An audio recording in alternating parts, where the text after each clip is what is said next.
आपको अपने रिकॉर्ड्स का ही ध्यान नहीं रखना है, आपको अपने सप्लायर के रिकॉर्ड्स का भी ख्याल रखना है। अपनी हेल्थ का ही ख्याल नहीं रखना है, आपको अपने सप्लायर की सेहत का भी ख्याल रखना है कि वो ठीक है ना, बीमार नहीं है ना। क्योंकि और जिस तरह का ये प्रोविजन है, जिस तरह का ये कानून है, जिस तरह से हम पढ़ते हैं, तो ये है कि मंथ में अगर मान लो जुलाई 2017 में सप्लायर ने अपने रिटर्न में जो आउटवर्ड सप्लाई में 10 लाख रुपए की क्रेडिट पास ऑन की 10 लोगों को, अलग अलग उसने जो भी माल बेचा, और वो 10 लाख रुपए की क्रेडिट में आपने मान लो कोई एक व्यक्ति ने उसके पर जो क्रेडिट ले, उसकी सप्लाई में 1 लाख रुपया क्रेडिट है, बाकी उसने अलग अलग सप्लाई बायर को दी हुई है। अगर वो 10 लाख में से 9,90,000, 99,099 भी भरे, 1,000 रुपया या 1 रुपया भी कम करे, तो भी चारों जो 10 लाख की क्रेडिट वाले सब किसी को भी क्रेडिट नहीं मिलेगी। उसमें कोई फीफो मेथड नहीं है कि उसके इनवॉइस से पहले मेरा इनवॉइस है। It is going to hurt, I know this can be subject matter of challenge. उसका कारण हमें पता है। Basically the problem coupled with this, जिसके बारे में मैं टेक्निकली ज्यादा चर्चा नहीं करूंगा, वो है J1 J2 महाराष्ट्र में। तो महाराष्ट्र में आज जो J1 J2 है, उसको उन्होंने अभी राष्ट्रीय स्वरूप दिया है जीएसटी में। So the great GST matrimonial.com, उसमें इनवॉइस के मैचिंग होंगे। उसकी जो कुंडली हम जे दोकड़ा मेळवीए ने आपणे અને 32 से 32 दोकड़ा મળે, हाँ, तो then you are entitle for the credit, otherwise वहीं पे डाइवोर्स टोटली। तो ये मैचिंग की संकल्पना हमें खबर है, मालूम है, हम उसमें जाएंगे नहीं। ये है वर्ल्ड में कहीं पे भी इनवॉइस मैचिंग का कंसेप्ट जीएसटी में नहीं है, कोई भी कंट्री में। सिर्फ 1970s में साउथ कोरिया ने ट्राई की थी, थोड़े एक 10-15 साल पहले चाइना और ब्राजील ने ट्राई की थी। They also abandon the idea, but this are innovative bureaucratic mind of India. They are very confident. They say that our GST network 3.5 अरब 3.5 billion invoices per month handle कर सकते हैं।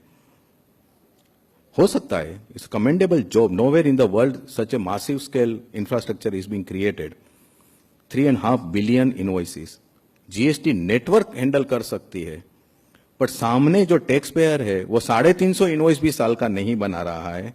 उसकी capacity है, उसके बारे में किसी ने सोचा नहीं है। सरकार रेडी है, बट जो टैक्स पेयर रेडी है, ट्रेड रेडी है, because everything is online and everything is real time under GST. दिन में जो सबसे ज्यादा वर्ड आप बोलते होंगे शायद, वो है आरटीजीएस। आरटीजीएस हुआ कि नहीं, आरटीजीएस कर रहे हो कि नहीं, आरटीजीएस हो गया है, आरटीजीएस नहीं हो पाएगा। जीएसटी में it is RTIS, I called it is a real time invoice settlement. Everything is real time and everything is online. चाहे छोटा व्यापारी हो, चाहे मुकेश जी हो, चाहे टाटा हो, चाहे जिंदाल हो, आपका टर्नओवर अगर 50 लाख का भी है तो भी आपको यह करना है। आपका टर्नओवर अगर मान लो कि 500 करोड़ का है तो भी आपको वही करना है। And if you can not do, you are out. और ये इनवॉइस की जो बात है, मालूम है हमें, क्योंकि जीएसटी की लाइफलाइन, मैं रिपीटेडली कहता हूं, वो इनपुट टैक्स क्रेडिट है। वो input tax credit taxable person किसकी लेंगे? जो इनवॉइस में टैक्स दिखाया गया है उसकी लेंगे। वो टैक्स भी भरेंगे, उसी टैक्स की वो क्रेडिट भी ले रहे हैं। So invoice is the basically the fundamental document under GST. और हम सब जानते हैं इस कंट्री में, इस देश में इनवॉइस सबसे लार्जेस्ट सेलिंग कमोडिटी है।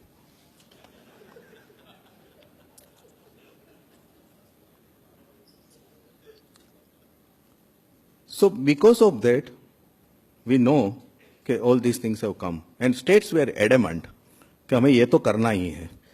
अगर ये दोनों प्रावधान नहीं लाते हो तो हमें जीएसटी के बारे में आगे बात ही नहीं करनी है।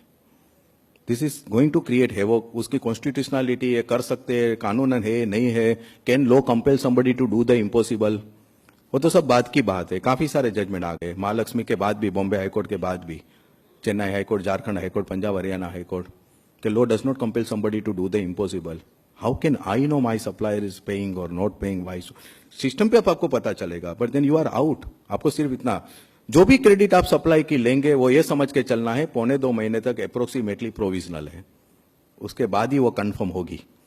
ये समझ के आपको चलना है, क्योंकि रेक्टिफिकेशन के लिए टाइम देंगे 17 तारीख तक, दूसरे महीने के वगैरह वगैरह. बट जो है वो है. It is unfortunate we are installing doing without creating the understanding, without absolutely creating the understanding that this is the law we are going to make. Nobody is prepared for this. जो मेरा जो अनुभव है पिछले 3 महीने में, probably this is my in a span of only 3.5. I'm not boasting. Simple सी बात कर रहा हूँ.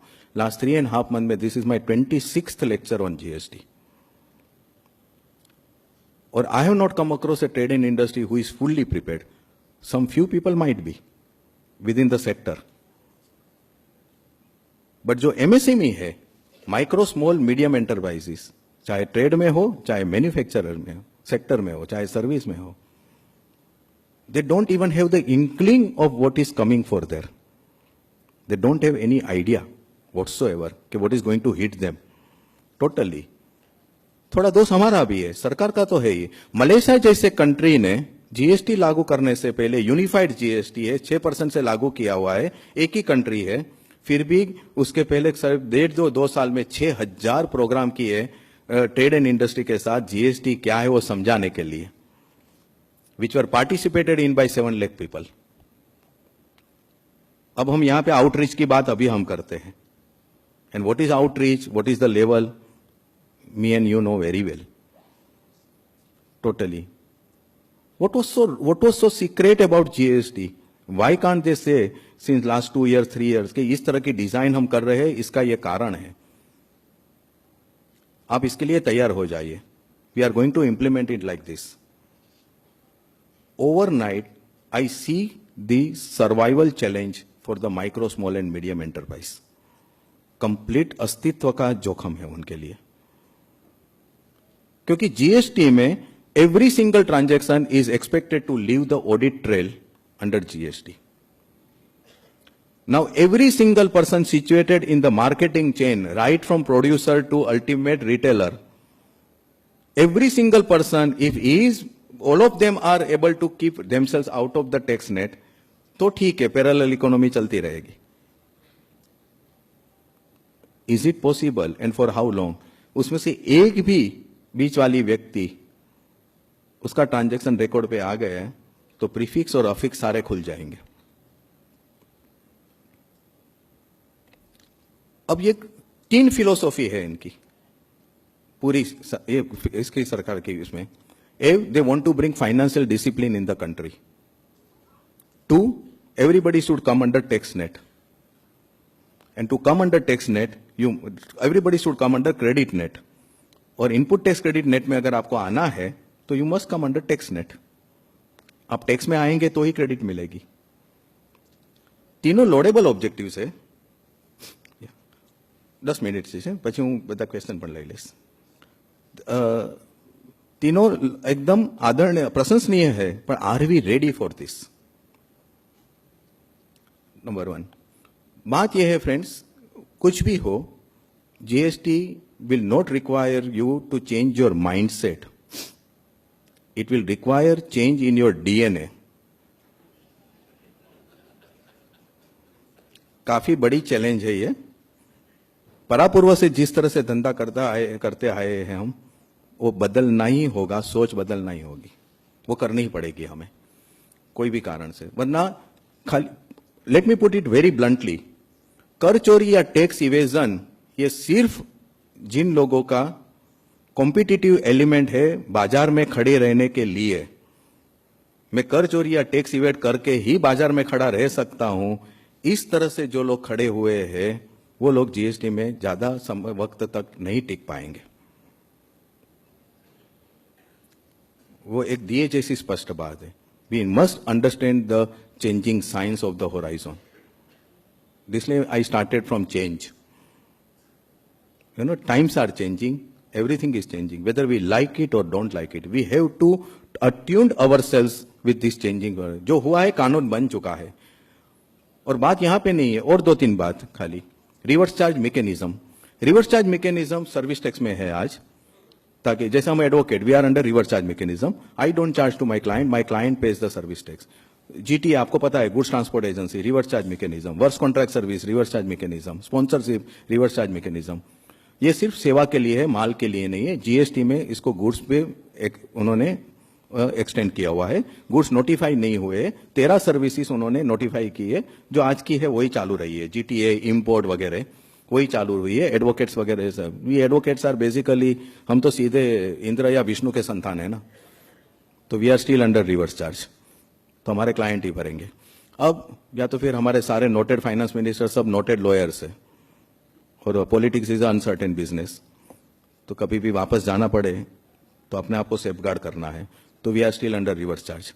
बट रिवर्स चार्ज में दो है, कोई भी व्यापारी आज अगर कुछ भी, कोई भी रिवर्स चार्ज अगर उसमें जो सेवा है उसको ध्यान रखना है। आप अगर मुझसे अगर 2000 रुपये का भी अगर सेवा में आपको बिल बना हूं, उसके पर अगर 18% है तो 360 रुपीज भरने के लिए आपको रजिस्ट्रेशन लेना है, आप चाहे भले 20 लाख के अंदर हो। और एक बार आपने रजिस्ट्रेशन ले लिया, राइट, देन उसके आगे जो होगा वो है एक नया उन्होंने अभी जो किया है, जो आज आप सबको वो टर्मिनोलॉजी पता है, URD purchase, unregistered purchase, unregistered dealer purchase, ये उन्होंने किया है। कोई भी रजिस्टर्ड व्यक्ति अन्य अनरजिस्टर्ड व्यक्ति से कोई भी कर पात्र माल या सेवा की खरीदी अगर कर रहा है तो उसके पर जो जीएसटी रेट लागू होता है वो रेट से रजिस्टर्ड व्यक्ति को रिवर्स चार्ज में टैक्स भरना है।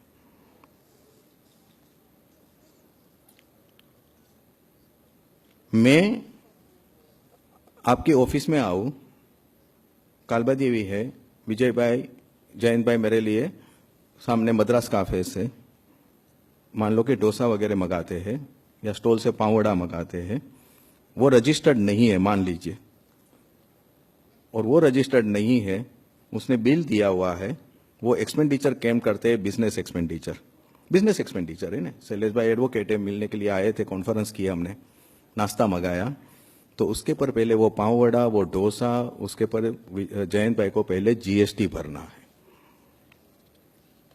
आप अपने ऑफिस को भेजते हो कि सामने बॉल पॉइंट पेन लेके आ जाओ सामने वाले स्टेशनरी मार्ट से, उसने कच्चे वो बिल लिख के दे दिया, आप तो एकदम भली बात ही आप कर देते हो कि ये तो टैक्स स्टेशनरी है, टैक्स एक्सपेंडिचर है, तो वो बॉल पेन पे आपको पहले जीएसटी भरना है अगर आप रजिस्टर्ड है और वो अनरजिस्टर्ड है।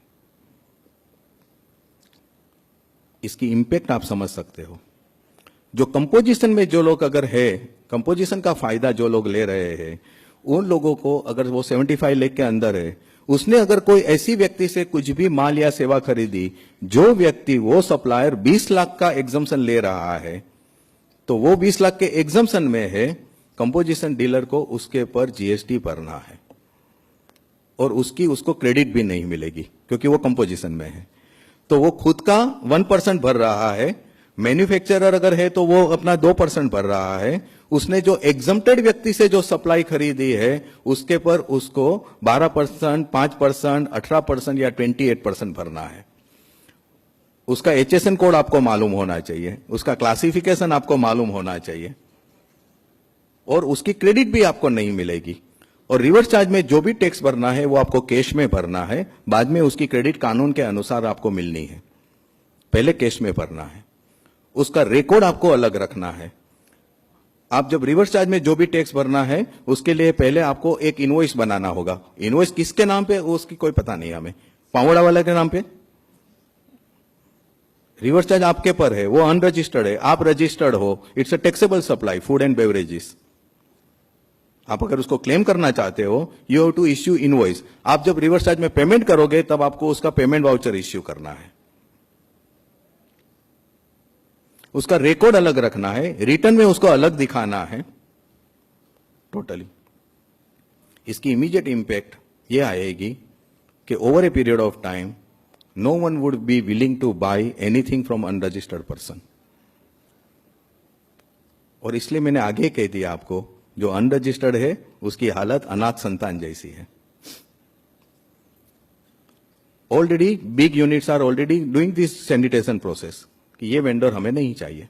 जो वेंडर की जी क्रेडिबिलिटी कम है, जिसके बारे में डाउट है ये टैक्स भरेंगे या नहीं, टाइम पे भरेंगे या नहीं, जो अनरजिस्टर्ड है, क्योंकि उसका मैं क्यों कितना ख्याल रखूं, मैं अनरजिस्टर्ड लेके मैं टैक्स भरूं। कंपोजिशन वाले हैं तो कंपोजिशन वाले एग्जम्प्टेड से बाय करना पसंद ही नहीं करेंगे, खुद की 1% या 2% और उसका 12%, 18% और उसकी क्रेडिट भी नहीं। इसका परिणाम यह आ सकता है कि इनडायरेक्टली दे आर फोर्सिंग कि nobody should avail composition, nobody should avail exemption. और या फिर ये लोगों का जो व्यवहार होगा बिजनेस का, वो खाली इन लोगों के बीच में ही मर्यादित हो जाएगा। They will be doing business among themselves only. एक छोटी सी दुनिया। I see complete polarization in trade and industry with GST. एक अलग वर्ग, एक अलग वर्ग, which is not a very very healthy situation. Informal sector है, कई सालों से काफी कुछ गलत हुआ होगा, इसके चर्चा हम नहीं करते कारण की, बट इनफॉर्मल सेक्टर जो जॉब क्रिएशन करती है वो फॉर्मल